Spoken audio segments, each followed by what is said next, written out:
Biscuit joined this one in.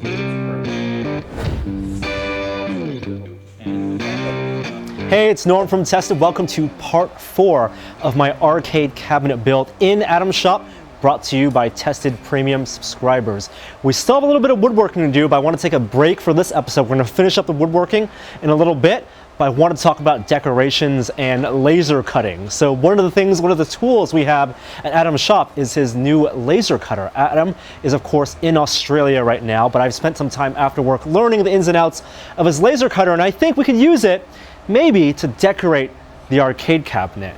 So this is one of the pieces we cut out in an earlier episode. It's the side panel for the control panels. So imagine if I'm playing on the arcade cabinet, this is a piece that fits out right here, and it's small enough that it actually fits inside the laser cutter. So I'm thinking maybe putting some Tested logo or a blockhead or some iconic arcade character on the side right here after painting and finishing it.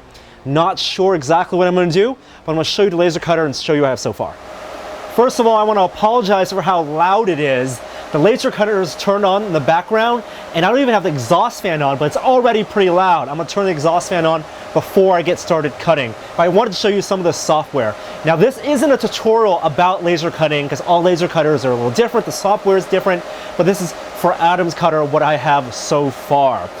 The way you can think about a laser cutter is it's a lot like a printer. The drivers install in Windows, much like you'd use in a printer, and so you can use AutoCAD, you can use Adobe Illustrator, you can use basically any program, even Microsoft Word, and instead of printing to like a DeskJet or a laser printer, you print to a laser cutter, and the colors of your object determine whether something is a cut line or whether something is being engraved. We're going to want both of those for what I have in mind for arcade cabinet. Right now I'm using AutoCAD because that's what Adam's familiar with, and what I have loaded up are the Tested blockheads right now. This is just loaded from my our PDF we have, a reference PDF. The colors are inverted, but if you can see around my characters, there's a red line. I actually had to trace that line around each of the characters to tell the laser cutter where to cut. The rest of it is just going to be engraved.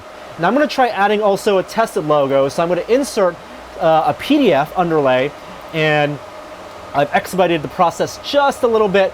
I'm going to put it like right here, scale it up to say like right there. So here we have the Tested logo. Now if I was to send this straight to the laser cutter with the right settings, it would just be an engraving. The black area here would be engraved to a certain depth.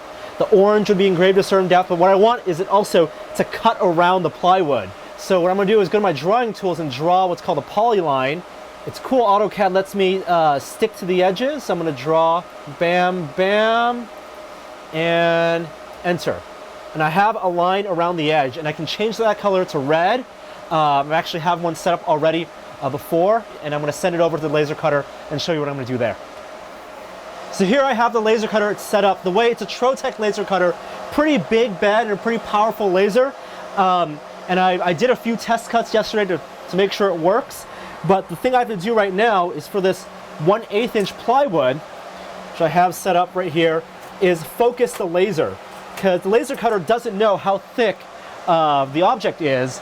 So I have the laser, and it's right there, and that is just a guide. That's not the actual laser. It's not going to cut my finger. But I set this little tool that lets me tell the laser cutter where it should be focused. And I'm going to slowly inch that up just a little bit. All right, there, until it moves. And so it thinks that right now it's at the appropriate distance. I don't really have to zero it because the software will zero that back in. I'm going to close the lid. 2 beeps. Beep, beep. That's the second beep.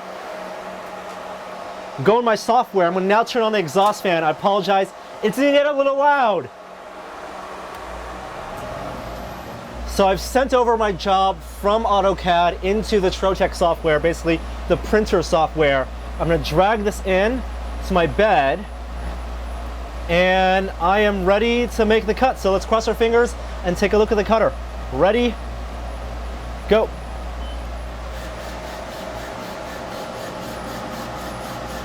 So what's going on right now is the laser cutter, like an inkjet printer, is going back and forth. I haven't optimized my cut route, and I'm actually doing engraving. So it's cutting down. You can actually see it's cutting the top of those blockhead characters right now, only activating when it's at the point that it needs to, strengthen the laser. It's going to do an engraving pass, and then cut my red cut lines all around the edges, and hopefully we'll have some cool logos to show you in just a second. Let's engage this time lapse.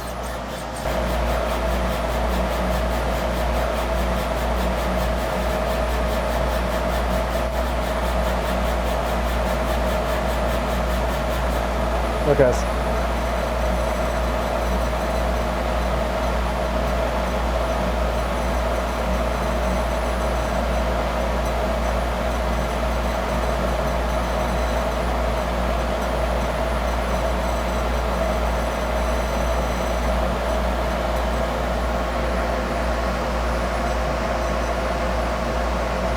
All right, it's done after about 20 minutes of laser cutting, and they look great. Let's see if the logo popped out. I had adjusted the laser cutter to provide just enough energy and speed to cut through 1/8" plywood. And the wood bends a little bit, so it might not have cut all the way across, but I got my tested logo. That looks great. And then Will and I pop out like so. All right, so I'm gonna take it over to the arcade cabinet, see where I can use these. Maybe we'll stick them on, maybe we'll engrave the side. All right, so I did a little bit of laser cutting earlier, and then we took all the wood boards home, and Wes and I stained them so you guys don't have to actually watch paint dry. No one likes watching that. Oh, it's exciting. Very exciting. We had a couple beers, but we're back in the shop for the second half of this episode where we're going to prep the assembly, because even though we have all these boards cut and stained, it doesn't just come together. Right. We need to do some diagramming, figure out how pieces are going to fit, whether we do a little more cutting. So I want to show you some laser cutting I did, kind of like a decorative piece. I like it. We did a nice polyurethane finish on this, and I think the color is pretty good also. So earlier we were talking about this as being the side of the control panel. Right. And even though we've done the top control boards already with all that routing and the forcer bitting, we don't have a front panel for these control boards or the backing where it goes up to the cabinet. And we were thinking maybe we want to cut some, get some 1/8" plywood and put that in the front here and in the back. To do that, we need to create some guidelines, right? Right. So what we'll do is we'll cut a slot into the wood here, just a little 1/8" slot, so that the wood can just kind of slide right into it. Just like a drawer or something like that. And that way, if you need to, you can pull it out later if you had to get to some electronics or get to some other parts to the other thing.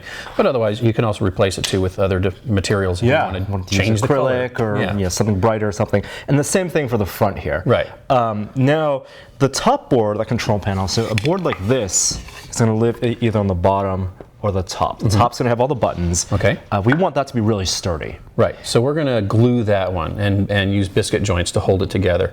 Okay. And that way it'll be a nice strong joint on there, rather than just screws or glues from the side with a butt joint. That's not as weak, or that's weaker than a biscuit joint.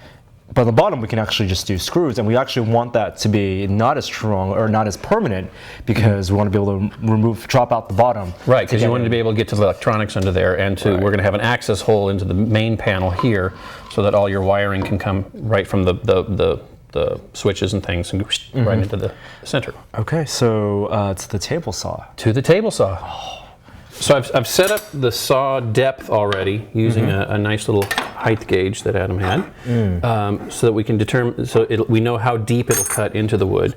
And then now we're going to set where on the wood it's going to do the cut. Well, what matters is the width, because if it's say an 1/8" piece of plywood, we want to make sure that. The convenient thing about 1/8" is the saw kerf is about an 1/8". Oh, perfect. So what the saw removes is exactly what we need. Oh, excellent. If we need a little bit more, all we need to do is shift over our guide a little bit, and then it'll make them run it through twice, and then we'll have a little bit wider slot.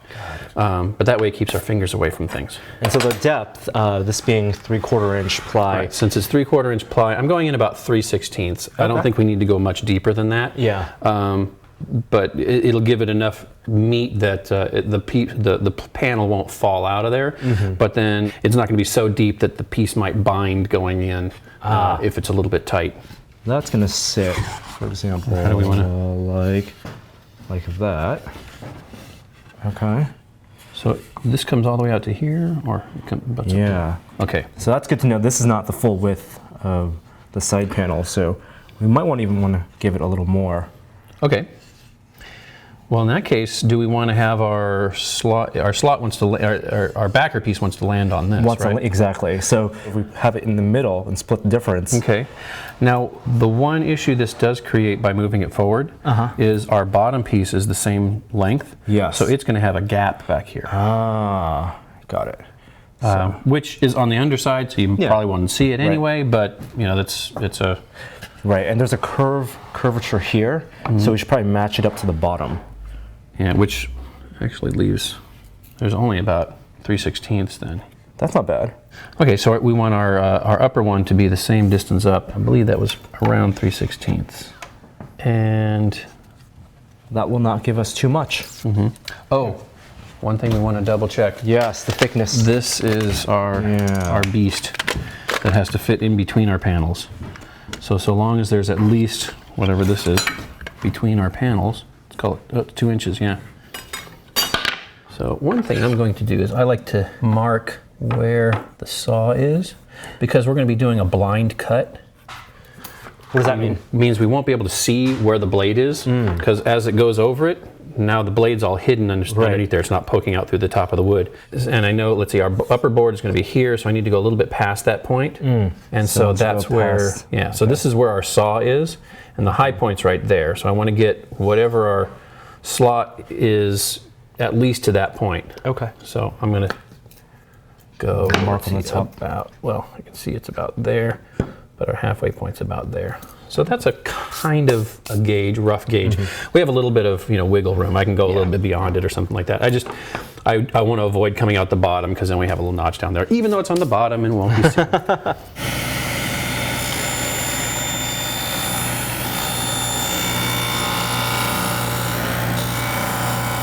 There? Go a little bit farther, I'd say. Here? Yeah, a little bit. There you go. That's probably good. And slide back. Good. All right, John, so we've done some of these guidelines for the front panels and the back panels. They nicely fit, so this will live here.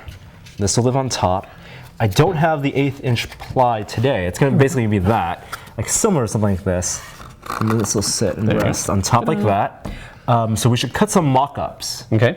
For just to help with assembly. Exactly. That way we don't get things a little bit cockeyed, askew. And then the idea is that they will live on the sideboards like that right here. And like that, kind of. Exactly. Except actual full board. Now you just have to stand like that. the whole time while people play arcades. We have pieces of wood. The wood needs to go together at right angles. Right. What's the best way to connect these boards together? Well, we have a lot of options for how to glue it together, how to stick it all together. We could just, butt joint it and nail it.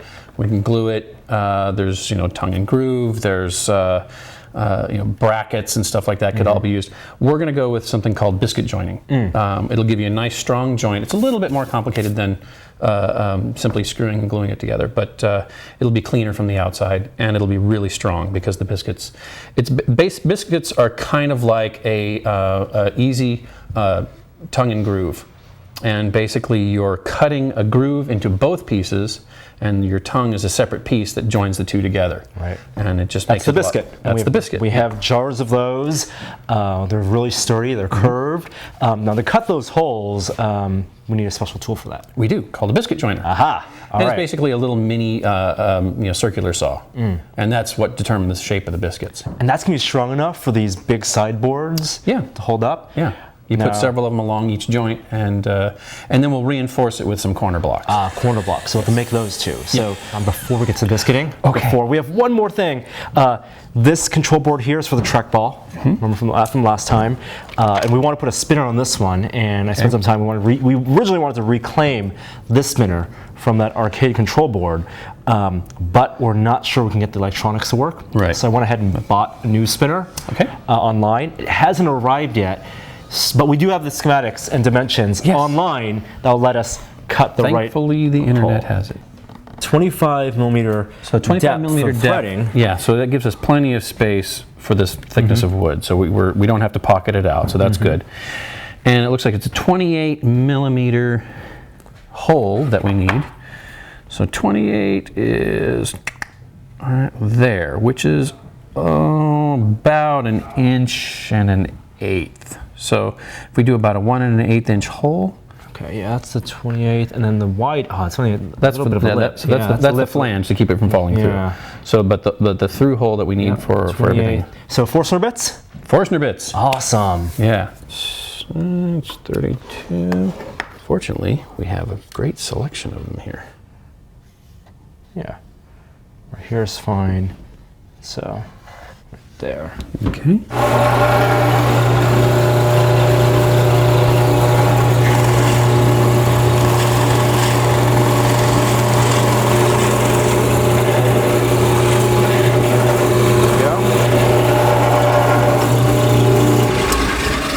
It's a lot of wood. There we go. So spinner is on C, so I'm gonna get the C boards. Okay. So now we can make the markings. So how close to the top? Okay, so that's the bottom edge. We'll mark it at both ends. Okay. We want to mark the bottom edge. Okay. And then where our biscuits are going to go. Right, so we can have 2 biscuits. So we want to mark the center of the biscuit.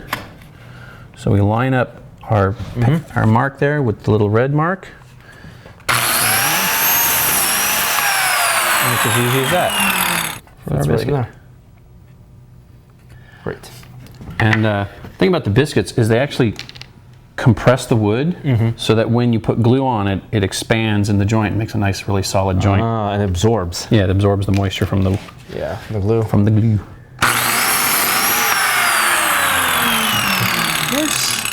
Same for these sides.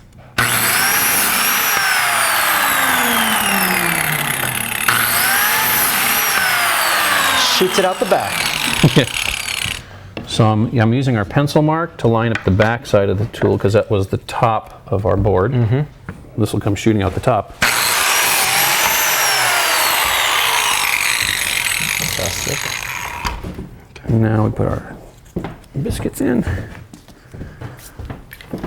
And our board should just slip it in there. Slip in on the marks. Like that. Cool. And then with glue, there's going to be a nice strong joint. Nice. It's already pretty strong just with the biscuits. Yeah, but you can pull it out. Oh, that's great.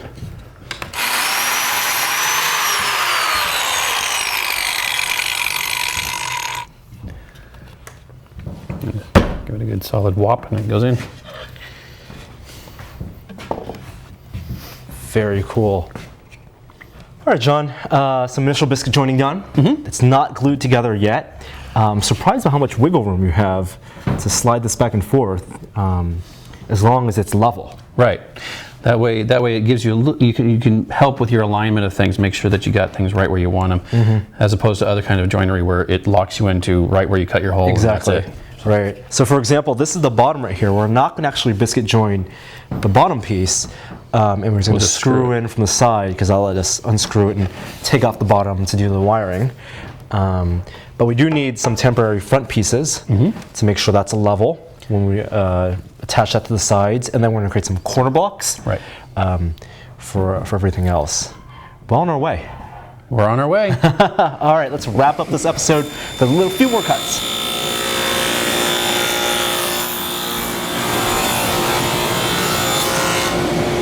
So the idea, that will fit in this groove. And then this will fit in from below into the groove too.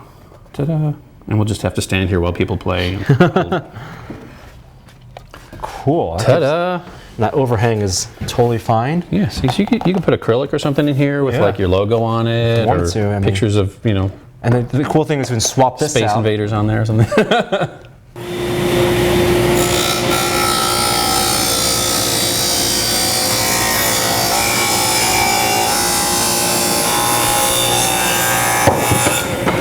So because we're cutting a bunch of pieces the same length, I've set up a stop block system so that I don't have to measure each piece. I simply butt it right up against the block and then I can cut it.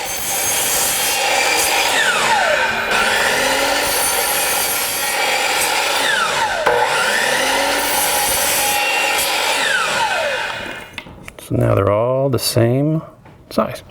All right, John, that seems like a pretty productive day of building. Yeah. Yeah. A lot of good sawdust. Yes. Whew, it's nicely layered over the stained wood, which we can polish up and wipe down later. Right. So today, what we got done is got some laser cutting done, some experiments in laser cutting. This sheet of acrylic is just temporary, but we can imagine if that's plywood, how we would, have laser cut designs all around the front. Something to experiment with. Yeah. Maybe a piece of plywood in the back as well. Maybe that can fit like in the back. You have logos of different games. Yeah, exactly. That's something that we can swap out, which is nicely designed into the system. Got some biscuit joins cut. Biscuit joints for our For the control panels. And then I think we're all prepped up for assembly. Yes. So that Our will be corner blocks and everything else ready to go. We'd actually put it together so it actually looks like a cocktail So we'll have cabinet. something. Wow. Well, thank you for joining us on this episode of the Build a Main Cabinet project. I'm Norm. I'm John. This is John. Thank you, Tested Premium members, for bringing this series to YouTube for everyone. Check it out on tested.com/membership, and we'll see you guys next week.